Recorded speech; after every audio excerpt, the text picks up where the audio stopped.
সৈকতদা কি হয়েছে তুমি বিস্তারিত বলো। রানাঘাটে দেবনাথ ইনস্টিটিউশনে আমি ইন্দুদার ফোনের সাথে আমি ট্রেনিং করতে এসেছি।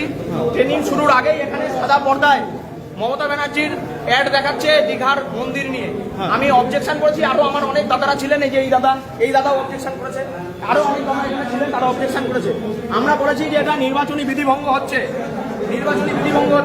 আমি আই কার্ড দেখতে চেয়েছি, এটাই আমার অপরাধ। বিডিও অফিসের বিডিওর সামনে একজন কর্মচারী আমার কানে কানে এসে বলে গেল, তুই বাইরে বেরোলে না, বেশি বেশি করিস না, মার্ডার হয়ে যাবি। দেখলেন, এটি রানাঘাটের 1 নম্বর ব্লকের দেবনাথ ইনস্টিটিউশনের ভিডিও, এবং সেখানে শিক্ষকদের যখন ভোটের জন্য ট্রেনিং হচ্ছে তখন অভিযোগ যে বিডিও এবং তার দলবলরা নাকি প্রথমেই মমতা বন্দ্যোপাধ্যায়ের কিছু ভিডিও কিছু তার ভিডিও সেখানে চালায়, সেখানে দীঘার জগন্নাথ মন্দির সহ আরো কিছু দেখানো হয়, যেটা model code of conduct violate করে। তার কারণ প্রচার এই সময় তো করার নিয়ম না, এখানে নিরপেক্ষভাবে টিচাররা বা সরকারি কর্মচারীদের ট্রেনিং দেওয়ার কাজ, সেখানে মমতা বন্দ্যোপাধ্যায়ের প্রচার করা হয়। যখনই এই ভদ্রলোক, তিনি একজন টিচার, তিনি বিরোধিতা করেছিলেন, তাকে ঘিরে ধরে মারধর করা হয়। যারা মারধর করেছেন তাদের পরিচয় এখনো পর্যন্ত জানা যায়নি, এমনকি খুনের হুমকি পর্যন্ত দিয়েছেন, এবং এটা লিড করেছেন একজন বিডিও।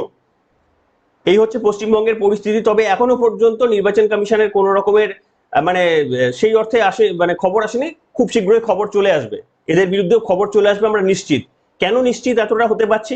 গতকাল আমি আপনাদের সামনে দেখিয়েছিলাম যে বিকাশ সর্দার, বাসন্তীর বিকাশ সর্দার প্রচারের সময় সেখানে তৃণমূল কংগ্রেস ওই গায়ে পড়ে ঝগড়ার মতো করে কার্যত তাদের মিছিলে ছবি তোলার নাম করে উচ্ছৃঙ্খল পরিস্থিতি সৃষ্টি করে এবং তাদের বিরুদ্ধে বিভিন্ন রকমের উত্তক্ত করে কার্যত অত্যাচার করে, মারধর করে বিজেপি কর্মীদের, এবং পুলিশও সেখানে একজন পুলিশের এএসআই এবং 5 জন কনস্টেবল তারা মার খেয়েছেন তৃণমূল কর্মীদের হাতে।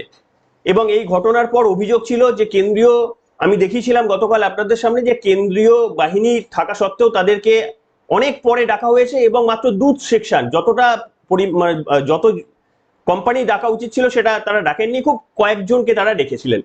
এই পরিস্থিতিতে গতকাল বলেছিলাম, আর তারপরে নির্বাচন কমিশন একেবারে কড়া পদক্ষেপ নিয়ে নিয়েছেন। কি পদক্ষেপ নিয়েছে না, ওখানকার যিনি আইসি রয়েছেন অভিজিৎ পালের বিরুদ্ধে কড়া ব্যবস্থা নেওয়া হয়েছে, তাকে সাসপেন্ড করা হয়েছে এবং তার বিরুদ্ধে বিভাগীয় তদন্তের নির্দেশ দেওয়া হয়েছে। এই হচ্ছে নির্বাচন কমিশন। ঘটনার সঙ্গে সঙ্গে অন্তত কিছুক্ষণ তারা যাচাইয়ের জন্য সময় নিচ্ছেন, তারপরে কড়া অ্যাকশন।